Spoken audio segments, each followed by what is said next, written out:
بسم اللہ الرحمن الرحیم۔ السلام علیکم۔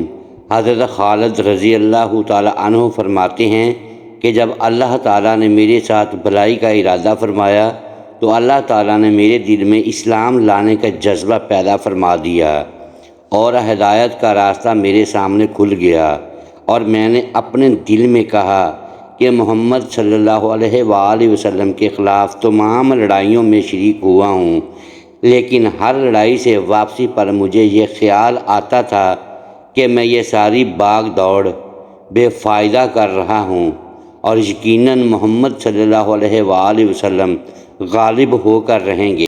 جب حضور صلی اللہ علیہ وآلہ وسلم حدیبیہ کے لیے روانہ ہوئے تو میں مشرکوں کے سواروں کا ایک دستہ لے کر نکلا، اور اسفان میں میرا حضور صلی اللہ علیہ وآلہ وسلم اور صحابہ رضی اللہ تعالی عنہ سے سامنا ہو گیا، اور میں آپ صلی اللہ علیہ وآلہ وسلم کے مقابلے میں کھڑا ہو گیا۔ میں نے اس سے کچھ چھیڑ چھاڑ کرنی چاہی۔ آپ صلی اللہ علیہ وآلہ وسلم ہمارے سامنے اپنے صحابہ رضی اللہ تعالی عنہ کو ظہر کی نماز پڑھانے لگے۔ ہم نے سوچا کہ ہم نماز کے دوران آپ صلی اللہ علیہ وآلہ وسلم پر حملہ کر دیں، لیکن ہم کسی فیصلے تک نہ پہنچ سکے، اس لیے ہم نے حملہ نہ کیا، اور اسی میں خیر تھی۔ آپ صلی اللہ علیہ وآلہ وسلم کو ہمارے اس ارادے کا پتہ چل گیا، یعنی اللہ تعالیٰ نے آپ صلی اللہ علیہ وآلہ وسلم کو بتا دیا۔ چنانچہ آپ صلی اللہ علیہ وآلہ وسلم نے اپنے صحابہ رضی اللہ تعالی عنہ کو ظہر کی نماز صلاۃ الخوف کے طریقے پر پڑھائی۔ اس بات کا ہمارے دلوں پر بہت اثر پڑا، اور میں نے اپنے دل میں کہا کہ اس آدمی صلی اللہ علیہ وآلہ وسلم کی حفاظت کا مستقل غیبی انتظام ہے۔ آپ صلی اللہ علیہ وآلہ وسلم ہم سے ایک طرف ہو گئے اور ہمارے گھوڑوں کو راستہ چھوڑ کر دائیں طرف چلے گئے۔ جب آپ صلی اللہ علیہ وآلہ وسلم نے حدیبیہ میں قریش سے صلح کر لی اور قریش نے آپ صلی اللہ علیہ وآلہ وسلم کو زبانی جمع خرچ سے واپس کر کے اپنی جان بچائی، تو میں نے اپنے دل میں کہا اب کون سی چیز باقی رہ گئی ہے؟ اب میں کہاں جاؤں نجاشی کے پاس؟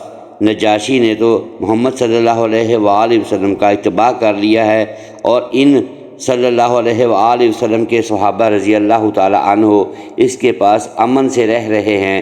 کیا میں ہر کل کے پاس چلا جاؤں تو مجھے اپنا دین چھوڑ کر نصرانیت یا یہودیت کو اختیار کرنا پڑے گا اور عجم میں رہنا پڑے گا، یا اپنے وطن میں باقی لوگوں کے ساتھ رہتا رہوں؟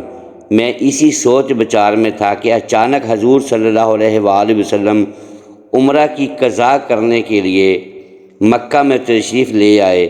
میں مکہ سے غائب ہو گیا، اور آپ صلی اللہ علیہ وآلہ وسلم کی آمد پر میں حاضر نہیں ہوا، اور میرے بھائی ولید بن ولید بھی حضور صلی اللہ علیہ وآلہ وسلم کے ساتھ اسی عمرہ میں مکہ آئے۔ انہوں نے مجھے بہت تلاش کیا لیکن کہیں نہ پایا، تو انہوں نے کہا مجھے ایک خط لکھا جس کا مضمون یہ ہے: بسم اللہ الرحمن الرحیم، اما بعد، ابھی تک اسلام لانے کی تمہاری رائے نہیں بنی؟ اس سے زیادہ عجیب بات میں نے کوئی نہیں دیکھی، حالانکہ تم بہت عقل مند ہو۔ اسلام جیسے مذہب سے بھی کوئی ناواقف رہ سکتا ہے؟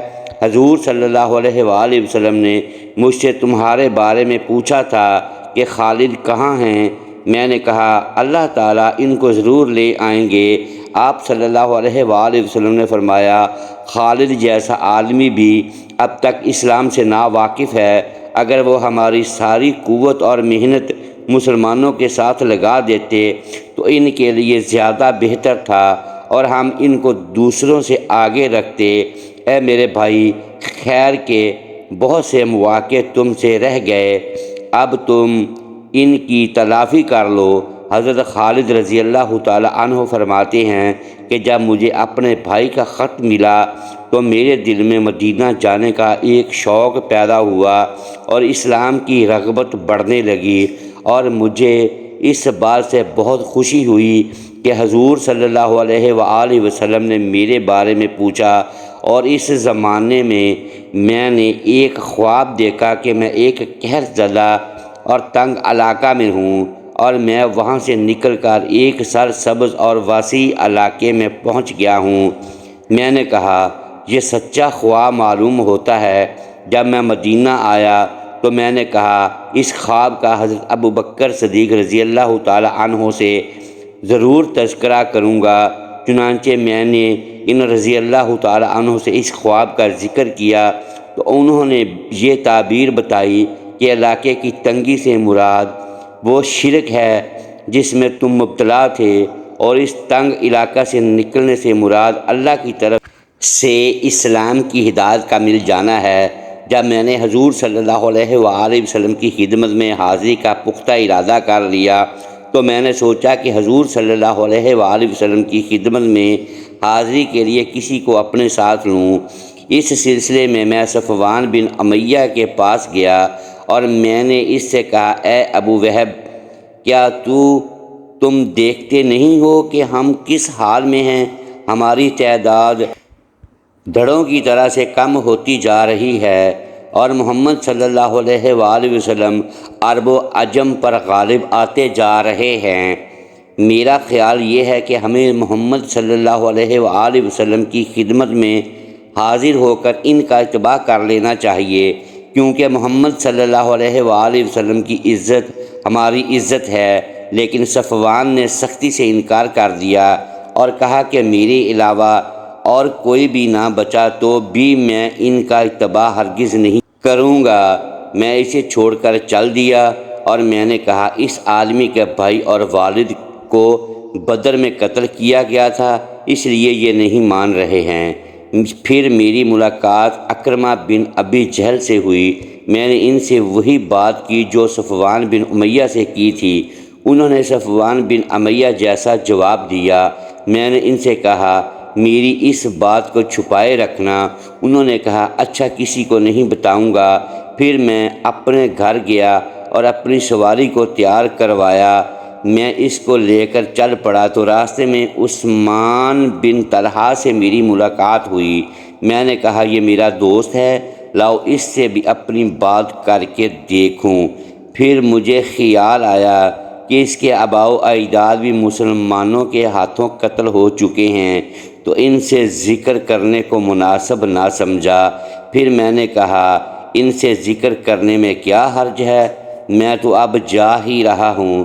چنانچہ اسلام کے خلاف ہماری محنت کا جو نتیجہ نکل رہا ہے وہ میں نے ان کو بتایا، اور میں نے یہ بھی کہا ہماری مثال اس لومڑی کی سی ہے جو کسی سوراخ میں گھس گئی ہو، تو اگر اس سوراخ میں ایک ڈول بھی پانی ڈال دیا جائے تو لومڑی کو نکلنا پڑے گا۔ پہلے دونوں ساتھیوں سے میں نے جو بات کی ایسی ہی ان سے بھی کی، وہ فوراً مان گئے۔ میں نے ان سے کہا میں تو آج ہی جانا چاہتا ہوں اور میری سواری فجہ مقام پر تیار بیٹھی ہے۔ ہم دونوں نے آپس میں مکہ سے باہر مقام یاجوج پر اکٹھا ہونا طے کیا کہ اگر وہ مجھ سے پہلے وہاں پہنچ گئے تو وہ میرا وہاں انتظار کریں گے، اور اگر میں ان سے پہلے وہاں پہنچ گیا تو میں ان کا انتظار کروں گا۔ چنانچہ صبح سحری کے وقت ہم لوگ گھروں سے نکلے اور طلوع فجر سے پہلے ہی ہم لوگ مقام یاجوج پر جمع ہو گئے۔ پھر وہاں سے ہم دونوں روانہ ہوئے۔ جب ہم ہدہ مقام پر پہنچے تو وہاں ہمیں حضرت عمرو بن العاص رضی اللہ تعالی عنہ ملے۔ انہوں نے کہا تم لوگوں کو خوش آمدید ہو۔ ہم نے کہا تمہیں بھی خوش آمدید ہو۔ انہوں نے پوچھا کہاں جا رہے ہو؟ ہم نے کہا تم گھر سے کس ارادے سے چلے ہو؟ انہوں نے کہا آپ لوگ گھر سے کس ارادے سے چلے ہو؟ ہم نے کہا ہمارا ارادہ تو اسلام میں داخل ہونے کا اور محمد صلی اللہ علیہ وآلہ وسلم کے اتباع کرنے کا ہے۔ انہوں نے کہا میں بھی اسی وجہ سے آیا ہوں۔ اب ہم تینوں ساتھ ہو لیے اور مدینہ جا پہنچے اور حرہ میں اپنی سواریاں بٹھا دیں۔ حضور صلی اللہ علیہ وآلہ وسلم کو ہمارے آنے کی خبر ملی، جس سے آپ صلی اللہ علیہ وآلہ وسلم بہت خوش ہوئے۔ میں نے اپنے صاف ستھرے کپڑے پہنے اور حضور صلی اللہ علیہ وآلہ وسلم کی جانب چل پڑا۔ راستہ میں میرے بھائی مجھے ملے۔ انہوں نے کہا جلدی کرو، حضور صلی اللہ علیہ وآلہ وسلم کو تمہاری خبر مل چکی ہے اور وہ تمہارے آنے سے خوش ہیں اور تم لوگوں کا انتظار کر رہے ہیں۔ ہم تیز چلنے لگے۔ جب میں نے آپ صلی اللہ علیہ وآلہ وسلم کو دور سے دیکھا تو آپ صلی اللہ علیہ وآلہ وسلم مجھے دیکھ کر مسکراتے رہے، یہاں تک کہ میں نے آپ صلی اللہ علیہ وآلہ وسلم کے قریب آ کر یا نبی اللہ کہہ کر سلام کیا۔ آپ صلی اللہ علیہ وآلہ وسلم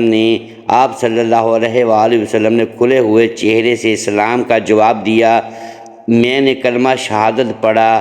آپ صلی اللہ علیہ وآلہ وسلم نے فرمایا آگے آؤ، تمام تعریفیں اس اللہ کے لیے ہیں جس نے تم کو ہدایت دی۔ تمہاری عقل و سمجھ کو دیکھ کر مجھے یہی امید تھی کہ تمہیں خیر ہی کی توفیق ملے گی۔ میں نے عرض کیا یا رسول اللہ صلی اللہ علیہ وآلہ وسلم، میں جن لڑائیوں میں آپ صلی اللہ علیہ وآلہ وسلم کے مقابلے میں حق کے خلاف لڑا ہوں، مجھے ان کا بہت خیال آ رہا ہے۔ آپ صلی اللہ علیہ وآلہ وسلم میرے لیے اللہ تعالیٰ سے دعا کریں کہ اللہ تعالیٰ ان سب کو معاف کر دے۔ آپ صلی اللہ علیہ وآلہ وسلم نے فرمایا اسلام اپنے سے پہلے کے تمام گناہ مٹا دیتا ہے۔ میں نے کہا آپ صلی اللہ علیہ وآلہ وسلم اس کے باوجود میرے لیے دعا فرما دیں۔ آپ صلی اللہ علیہ وآلہ وسلم نے فرمایا اے اللہ کے راستے سے روکنے کے لیے خالد بن ولید نے جتنی بھی کوشش کی اور محنت کی اسے معاف فرما دے۔ پھر حضرت عثمان اور حضرت عمر رضی اللہ تعالیٰ عنہ آگے بڑھ کر حضور صلی اللہ علیہ وآلہ وسلم سے بیعت ہوئے۔ ہم لوگ سفر 8 ہجری کو مدینہ آئے تھے۔ اللہ کی قسم ضروری اور مشکل امور میں حضور صلی اللہ علیہ وآلہ وسلم اپنے صحابہ رضی اللہ تعالیٰ عنہ میں سے کسی کو میرے برابر قرار نہ دیتے تھے۔ محترم ناظرین، ایسی اسلامک ویڈیوز کے لیے ویڈیو کو لائک کیجئے اور اپنے اس چینل کو سبسکرائب کر لیں اور بیل آئیکن پریس کر دیں تاکہ ہر نئی آنے والی ویڈیو آپ تک پہنچ سکے۔ شکریہ۔ اللہ حافظ۔ دعاؤں میں یاد رکھیے گا۔